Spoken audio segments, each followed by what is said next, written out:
दोस्तों नमस्कार। यदि आप कोई भी चुनाव निर्दलीय लड़ना चाहते हैं, यानी कि बिना किसी पार्टी के सिंबल के बिना, बिना किसी पार्टी के सहायता के बिना, और ये जानना चाहते हैं कि एक निर्दलीय कैंडिडेट के रूप में कैसे हम प्रभावशाली तरीके से इलेक्शन लड़ सकते हैं, तो ये वीडियो आपके लिए है। दोस्तों नमस्कार, मेरा नाम राजीव साहू है और मैं एक पॉलिटिकल सक्सेस कोच हूं और मैं फाउंडर हूं पॉलिटिकल सक्सेस क्लब का, जिसका मिशन है राजनीति में 1 लाख ऐसे फ्यूचर लीडर्स की मदद करना जो भविष्य में हमारे देश को और समाज को एक बढ़िया नेतृत्व प्रदान कर सकें। और आज की इस मास्टर क्लास में आपका स्वागत है, जिसमें हम बातचीत करेंगे ऐसे प्रभावशाली तरीके जिससे कोई भी निर्दलीय कैंडिडेट भी चुनाव में प्रभावशाली ढंग से अपनी प्रेजेंस दिखा सकता है, अपनी दावेदारी दिखा सकता है और वो चुनाव किस तरीके से जीतना है ये बहुत अच्छे से समझकर काम कर सकते हैं। लेकिन दोस्तों आगे बढ़ने से पहले यदि अभी तक आपने चैनल को सब्सक्राइब नहीं किया है तो प्लीज चैनल को जरूर सब्सक्राइब करिए, ताकि इस तरीके के जो और भी इंटरेस्टिंग वीडियोस आने वाले हैं उन्हें आप कभी भी मिस ना करें। तो आइए आते हैं आज के विषय में, जिसमें हम बात करेंगे 10 ऐसे प्रभावशाली तरीके जिससे आप भी एक इंडिपेंडेंट कैंडिडेट यानी कि निर्दलीय उम्मीदवार के रूप में प्रभावशाली ढंग से अपना चुनाव जो है वो संचालित कर सकते हैं और जीत की ओर अपने कदम बढ़ा सकते हैं। तो आगे बढ़ने से पहले आप नोट्स लेने के लिए तैयार रहिए, खूब सारे नोट्स लीजिए, बार बार इस वीडियो को देखिए और एक एक जो स्टेप बताया जा रहा है उसको बहुत गंभीरता से लागू करने का प्रयास करें अपने क्षेत्र में। तो आइए शुरू करते हैं और देखते हैं कि वो 10 प्रभावशाली तरीके कौन से हैं। सबसे पहला स्टेप जो है, जो सबसे पहला कदम आपको उठाना है, आपको ये देखना है कि आप एक निर्दलीय कैंडिडेट के रूप में कौन सा नैरेटिव बिल्ड करेंगे जिससे कि लोग आपको सीरियसली लें। जी हाँ, आजकल बहुत सारे राष्ट्रीय दल हैं, बहुत सारे क्षेत्रीय दल हैं और इतने उम्मीदवारों के भीड़ के बीच में एक निर्दलीय कैंडिडेट को लोग तभी सीरियसली लेते हैं जब उसके पास कुछ अलग हो, उसके पास कुछ बोलने के लिए वो चीज हो जो लोगों से जुड़ी हुई, चाहे वो लोगों के डिमांड हो, लोगों की लड़ाई से संबंधित हो, या किसी भी ऐसे मुद्दे पर जो लोगों के साथ कनेक्ट करते हो, क्षेत्र का ऐसा मुद्दा जो ज्वलंत हो। और इसलिए बहुत जरूरी है कि एक इंडिपेंडेंट कैंडिडेट के रूप में आपको अपना कोर मिशन जो है और आपका जो मैसेज जो है उसको आपको बहुत क्लियरली डिफाइन करना पड़ेगा, ताकि आपका वोटर आपके मैसेज के साथ, आपके कोर मिशन के साथ जुड़ा हुआ महसूस करे और उसको ये लगे कि ये लड़ाई तो मेरी है जो ये कैंडिडेट लड़ रहा है। इसीलिए बहुत क्लियरली अपना मिशन और अपना मैसेज जो है वो डिफाइन करिए और लोगों को ये भरोसा दीजिए कि आप उनके लिए इलेक्शन लड़ रहे हैं। तो इसे लोगों की लड़ाई बनाइए, ना कि अपनी स्वयं की लड़ाई। तो पहले स्टेप है अपना कोर मिशन और मैसेज को डिफाइन करना। अब दूसरा जो कदम है, दूसरा जो स्टेप है जो आपको बहुत सीरियसली करना है, वो है वोटर डेटा का एनालिसिस और वोटर का सेगमेंटेशन।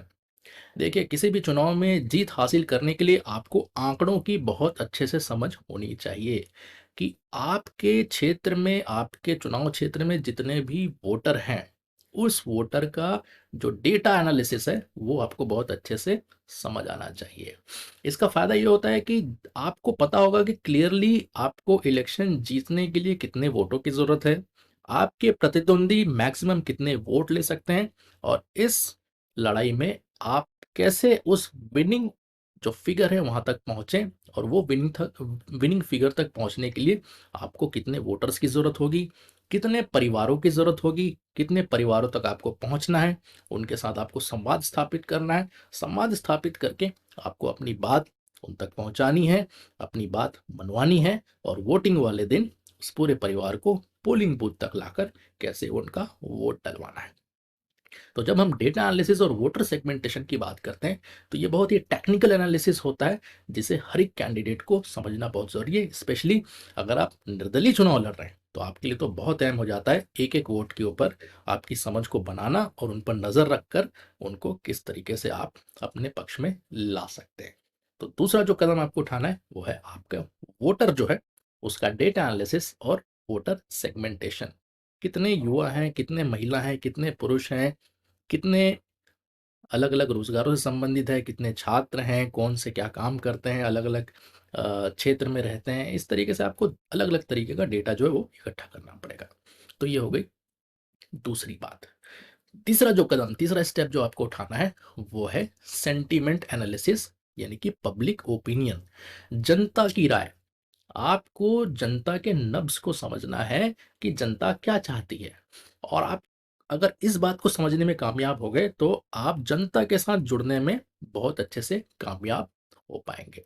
तो जितने भी की इश्यूज हैं, आपके यहाँ जो मुद्दे हैं, मुख्य मुद्दे हैं, आपका जो पोटेंशियल कंपटीशन है, और साथ ही साथ कि आपके कैंडिडेचर के बारे में लोगों की क्या राय है, इसको आपको बहुत अच्छे से समझना पड़ेगा। यदि लोग आपके कैंडिडेचर को बहुत अच्छे से ले रहे हैं, आपकी उम्मीदवारी को सीरियसली ले रहे हैं, तो आपके लिए अच्छी बात है, और आपको उस उम्मीद को बनाकर रखना होगा। यदि शुरुआती तौर पे लोग आपको हल्के में ले रहे हैं, आपको सीरियसली नहीं ले रहे हैं, तो किस तरीके से अपना वजन आपको बढ़ाना है, इस पे आपको काम करना पड़ेगा। कैसे जो मुख्य मुद्दे हैं क्षेत्र के, उनके थ्रू आप लोगों से जुड़ पाएँ, कैसे आप लोगों तक अपनी बात पहुँचा पाएँ, ताकि उनको ये भरोसा हो जाए कि आप बहुत पोटेंशियल कैंडिडेट हैं। इसलिए आपको इसके लिए इस्तेमाल करना पड़ेगा सोशल मीडिया की, कि सोशल मीडिया में किस तरीके की बातें चल रही हैं। आपको सर्वे कंडक्ट कराना पड़ेगा, डेटा रिसर्च करवाना पड़ेगा ग्राउंड का, ताकि आपको जो ग्राउंड की जो रियलिटी है वो पता लगे। साथ ही साथ आपको लगातार इंटरेक्ट करना पड़ेगा अलग अलग समुदाय से, अलग अलग लोगों से, अलग अलग क्षेत्र के अलग अलग वोटर्स के साथ, ताकि आपको अलग अलग क्षेत्र की समझ हो जाए। तो आपको हर एक वॉइस को सुनना पड़ेगा, हर एक आवाज़ को सुनना पड़ेगा, समझना पड़ेगा, और आपको वो सेंटीमेंट जो है क्षेत्र का, उसको बहुत अच्छे से समझकर उसके अनुसार अपनी रणनीति बनानी पड़ेगी, यदि आप एक प्रभावशाली निर्दलीय उम्मीदवार के रूप में चुनाव लड़ना चाहते हैं तो। अब चौथा कदम, चौथा स्टेप जो आपको लेना है इस निर्दलीय चुनाव के जो प्रभावशाली ढंग से लड़ने का जो संचालन है उसके लिए, कि आपके क्षेत्र में आपको नेटवर्क तैयार करना पड़ेगा लोकल जो प्रभावशाली लोग हैं, इन्फ्लुएंसर हैं, उनके साथ। जी हाँ, आपको बहुत अच्छे संबंध स्थापित करने पड़ेंगे उनके साथ, बहुत अच्छे से आपको उनको अपने पक्ष में लाने के लिए उनको मनाना होगा, ताकि उनसे जुड़े हुए जो लोग हैं वो भी आपको समर्थन दे सकें, और उन इन्फ्लुएंसर्स के साथ, उन उन प्रभावशाली लोगों के साथ जो समुदाय या लोग जुड़े हैं, उनका सपोर्ट भी आपको मिल सके। इसके साथ ही साथ आपको वॉलंटियर्स की फौज, यानी कार्यकर्ताओं की फौज भी तैयार करनी पड़ेगी, जो आपके लिए काम करने को तैयार हों, जो आपसे जुड़ना चाहें, आपके विचारों से जुड़ना चाहें, आपके मिशन के साथ जुड़ना चाहें, आपके मैसेज के साथ जुड़ना चाहें, या व्यक्तिगत रूप से आपसे आपके साथ जुड़ना चाहे।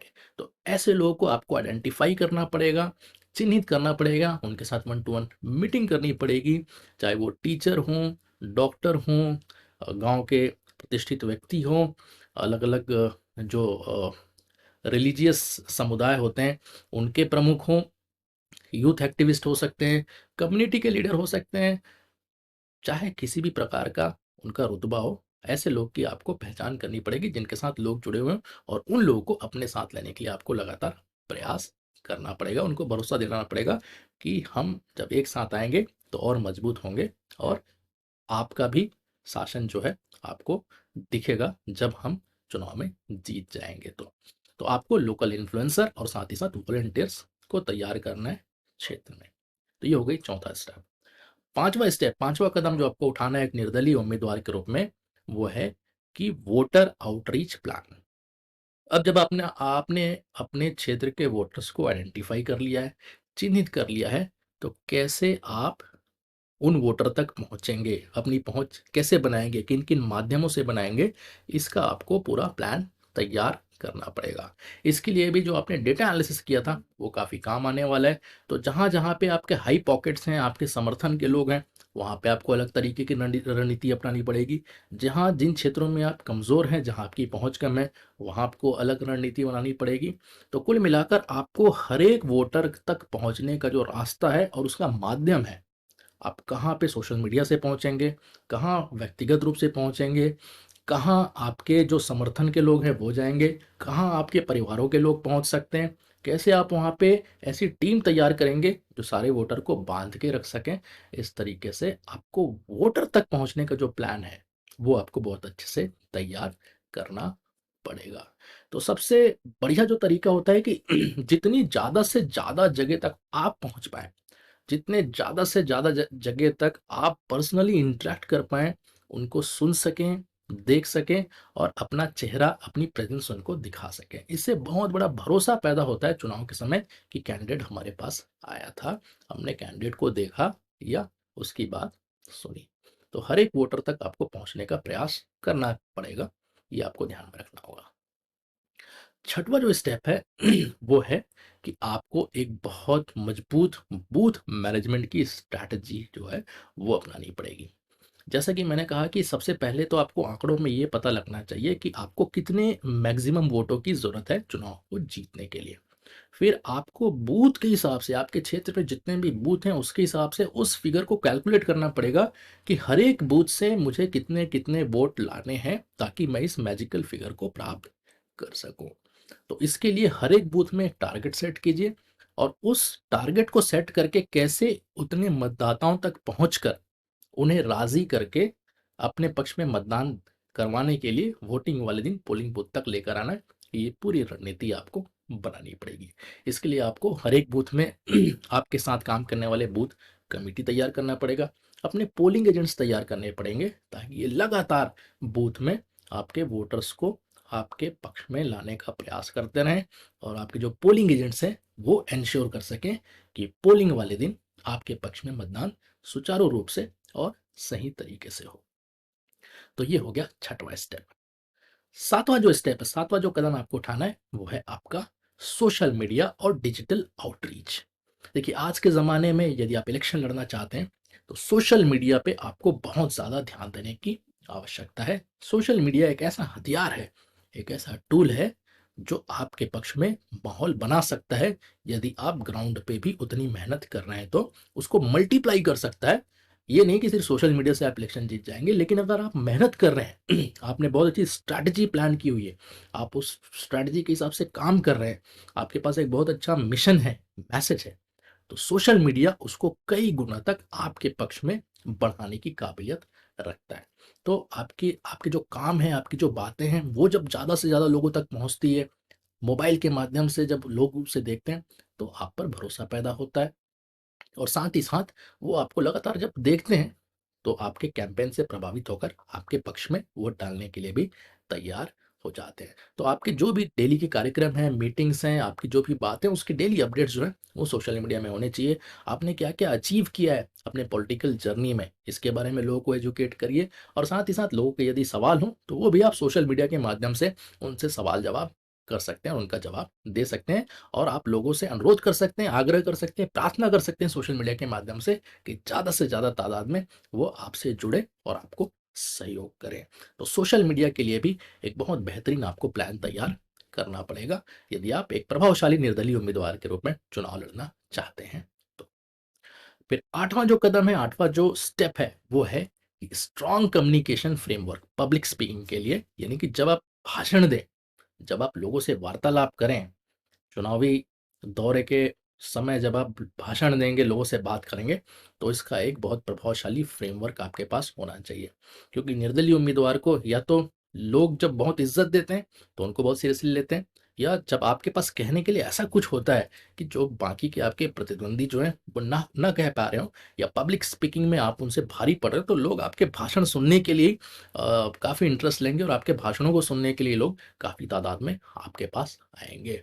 तो अपने आप को एक बहुत कॉन्फिडेंट और इंस्पायरिंग, यानी कि लोगों को जो उत्साह से भर दें, ऐसे पब्लिक स्पीकर के रूप में अपने आप को तैयार करें। यदि आप पब्लिक स्पीकिंग की ट्रेनिंग लेना चाहते हैं तो हमारे यूट्यूब चैनल में काफ़ी ऐसे वीडियोस हैं जिससे आपको मदद मिल सकती है। यदि आप प्रोफेशनल ट्रेनिंग लेना चाहते हैं तो ज़रूर हमारे प्रोफेशनल ट्रेनिंग को ज्वाइन करें पॉलिटिकल सक्सेस क्लब के माध्यम से, जिसका लिंक आपको इस वीडियो के डिस्क्रिप्शन में मिल जाएगा। तो जितने अच्छे से आप बातचीत करेंगे, लोग उतना ही आपको सीरियसली लेंगे, आपको सुनेंगे, समझेंगे और आप उसी तादाद में आपसे जुड़ना भी शुरू करेंगे। अब नौवां जो स्टेप है जो आपको बहुत सीरियसली लेना है वो है आपको अपना फाइनेंस मैनेज करना है। जी हाँ, यहाँ पे बात आती है पैसों। देखिए जो राष्ट्रीय दल होते हैं, क्षेत्रीय दल होते हैं और जो पार्टी के सिंबल पे चुनाव लड़ रहे हैं, वो बहुत दमदारी के साथ पैसा खर्च करते हैं। उनके पास काफ़ी रिसोर्सेज होता है जिससे कि वो चुनाव में अपने पक्ष में माहौल बना सकते हैं। लेकिन एक निर्दलीय उम्मीदवार के रूप में जब आप चुनाव लड़ते हैं तो आपके सामने चैलेंज होता है फाइनेंसेस का। यदि आप सक्षम हैं तब तो बहुत अच्छी बात है, लेकिन चुनाव में इतना आजकल खर्चा बढ़ गया है कि कहीं ना कहीं से आपको मदद लेने की आवश्यकता भी होती है, और मदद लेना इसलिए भी आवश्यक है ताकि लोगों का पार्टिसिपेशन आप फील करा सकें कि लोग को लगे कि हम भी इनके साथ जुड़े हुए हैं। तो उस समय आपको ये देखना है कि कौन कौन से डोनर्स हैं जो आपको डोनेट कर सकते हैं, कौन कौन से ऐसे लोग हैं जो आपको आर्थिक रूप से मदद कर सकते हैं और आपके साथ इस चुनाव को कंधे से कंधा मिलाकर लड़ने में आपकी मदद कर सकते हैं। तो जो हाई इम्पैक्ट प्रोग्राम है, जो जिससे आपको लगता है कि इस प्रोग्राम से, इस कैंपेन से मुझे फ़ायदा होने वाला है, उसकी तरफ ज़्यादा रिसोर्स दीजिए। और जो लो प्रायोरिटी वाले कैंपेन है, प्रोग्राम से, उसमें कम रिसोर्स डालिए ताकि आप रिसोर्स को अच्छे से मैनेज कर सकें। आप किस तरीके से आप पूरा कैंपेन प्लान करते हैं ये आपके ऊपर डिपेंड करता है। यदि आप जानना चाहते हैं कि कैंपेन में बजट प्लान कैसे करें तो उसके लिए भी हमारे पास वीडियोस हैं। और यदि आप इसकी भी प्रोफेशनल ट्रेनिंग लेना चाहते हैं तो वो प्रोफेशनल ट्रेनिंग भी आपको पॉलिटिकल सक्सेस क्लब के माध्यम से मिल सकती है। तो आपको स्मार्ट बजटिंग करना है जिसमें कम से कम खर्चों में आप ज़्यादा से ज़्यादा प्रभाव पैदा कर सकें, लेकिन आपको आर्थिक रूप से लोगों की मदद लेनी आवश्यक है और इसके लिए आपको पहले से प्लान करके रखना होगा। तो ये हो गया 9वां स्टेप।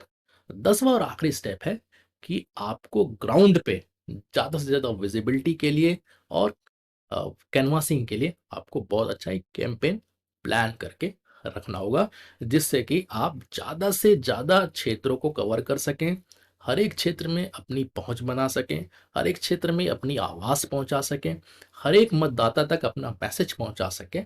और लोगों को ये एहसास होना चाहिए कि आपका जो कैंडिडेट है, जो निर्दलीय कैंडिडेट है, वो आपके आसपास ही है, लगातार आपको देख रहे हैं, सुन रहे हैं, आपके साथ हैं। इस तरीके से उनको आपको फील कराना है। तो आपको पर्सनल कनेक्शन बिल्ड करना पड़ेगा वोटर के साथ, और इसके लिए जितना आप डोर टू डोर कर सकें, जितना आप ज़मीन पर जा सकें, लोगों के बीच जा सकें, हाट बाज़ार, ऐसी जगह जहाँ पे पब्लिक होती है, भीड़ होती है, ऐसे जगहों को चुनिए, स्ट्रैटेजिकली प्लान बनाइए। और जितना आप ग्राउंड कवर करेंगे, जितना आप अपना ग्राउंड कैंपेन जो है उसको बढ़िया तरीके से डिज़ाइन करेंगे और कोशिश करेंगे कि जितने भी क्षेत्र हैं वहाँ तक आपकी पहुँच हो सके, जितने भी आपकी पंचायत हैं वहाँ तक अपनी पहुँच हो सके, जितने भी बूथ हैं उसमें ज़्यादा से ज़्यादा बूथों तक आप या आपकी टीम, आपका मैसेज, आपका पैम्पलेट, आपका पोस्टर, आपकी आवाज़, आपका चेहरा, आपकी गाड़ी, किसी भी माध्यम से आपको हर एक क्षेत्र को कवर करना है और कोशिश करना है कि हर एक घर, हर एक परिवार में आप अपनी पहुँच बना सकें। तो दोस्तों, ये वो 10 तरीके थे जिससे आप भी एक निर्दलीय कैंडिडेट के रूप में बहुत अच्छे से चुनाव लड़ सकते हैं। प्रभावशाली ढंग से आप एक सीरियस कैंडिडेट के रूप में अपनी जो उम्मीदवारी है उसे लोगों के सामने रख सकते हैं और किसी भी चुनाव में जीत हासिल कर सकते हैं। तो यदि ये वीडियो आपको अच्छा लगा तो प्लीज़ इस वीडियो को लाइक करिए और ज़्यादा से ज़्यादा शेयर करिए ताकि आप भी दूसरों की मदद कर सकें। यदि पॉलिटिकल ट्रेनिंग के लिए आप मुझसे जुड़े रहना चाहते हैं तो मेरे वीआईपी फेसबुक ग्रुप में आपका स्वागत है, जिसका लिंक इस वीडियो के साथ दिया जा रहा है। दोस्तों, यदि आप पॉलिटिकल ट्रेनिंग में इंटरेस्टेड हैं, यदि आप एक ऐसे लीडर बनना चाहते हैं जो भविष्य में एक अच्छे नेता के रूप में अपनी पहचान बना सके, एक सक्सेसफुल अपना करियर है उसको बना सके, तो पॉलिटिकल सक्सेस क्लब में आपका स्वागत है, जिसकी वीआईपी मेंबरशिप अभी कुछ समय के लिए बिल्कुल फ्री रखी गई है। तो देर मत कीजिए, मौके का फ़ायदा उठाइए, हमारे साथ जुड़िए और अपने भविष्य को शानदार नेता के रूप में, एक सफल नेता के रूप में तैयार कीजिए आज ही। आपको उसका लिंक इस वीडियो के डिस्क्रिप्शन में मिल जाएगा। तो दोस्तों, इस वीडियो में इतना ही। और भी वीडियोस हैं, उन्हें आप देखते रहिए, पॉलिटिक्स और लीडरशिप सीखते रहिए और आगे बढ़ते रहिए। फिर मिलेंगे। थैंक यू, धन्यवाद, जय हिंद।